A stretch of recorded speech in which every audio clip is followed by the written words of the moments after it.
La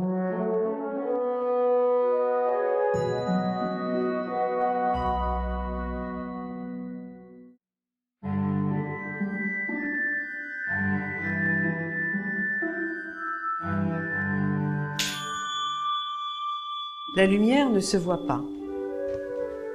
C'est grâce à son interaction avec les choses autour de nous que la lumière nous permet de découvrir le monde. Le soleil, source de lumière la plus importante, a longtemps été vénéré comme un dieu dans de nombreuses civilisations.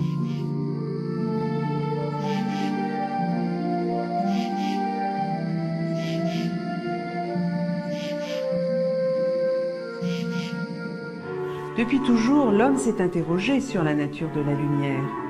Au XVIIe siècle, Newton et Huygens proposent deux interprétations différentes. Pour Newton, la lumière est constituée de corpuscules. Pour Huygens, elle est comme une onde. Il faudra attendre le début du XXe siècle pour que cette question soit résolue, grâce aux avancées de la physique qui permettront de montrer la double nature de la lumière, onde et particule. La plupart des scientifiques disposent de leur objet d'étude à portée de main.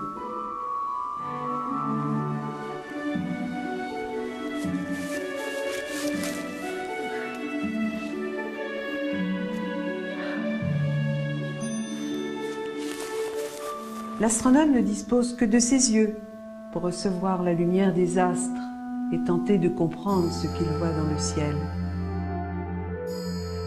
À partir du XVIIe siècle, l'utilisation de la lunette puis de télescopes de plus en plus grands a permis l'accès à des objets de plus en plus faibles.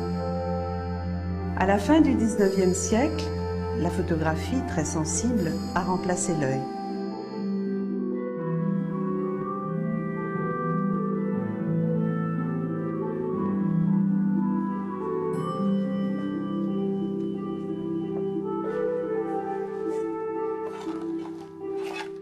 Puis, les caméras CCD au XXe siècle ont permis d'enregistrer la lumière d'objets trop faibles pour être détectés par nos yeux. Ainsi, les astronomes ont pu découvrir des zones encore inexplorées, repoussant les limites de l'univers connu.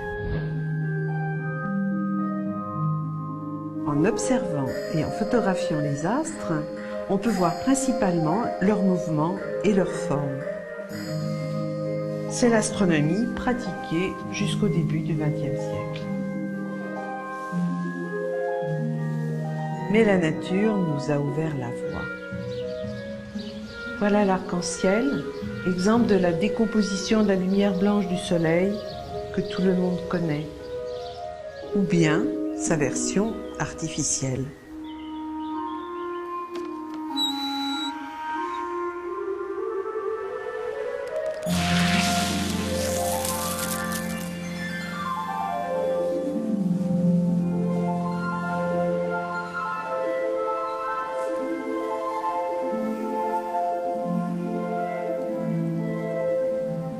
C'est encore Newton qui a ouvert le chemin vers une utilisation plus scientifique de l'arc-en-ciel. Il a trouvé une manière de décomposer la lumière blanche en ses différentes couleurs avec un prisme. Le spectre des astres est maintenant accessible avec une très grande précision. Non seulement pour la lumière visible à nos yeux, mais bien au-delà, dans toutes les régions du spectre électromagnétique.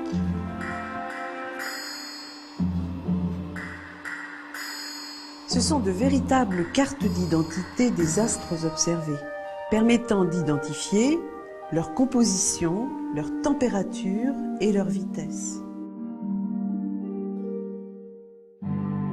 Ainsi, l'astronome est devenu astrophysicien, étudiant la physique des astres avec l'aide de la lumière. La lumière, c'est la clé de l'univers.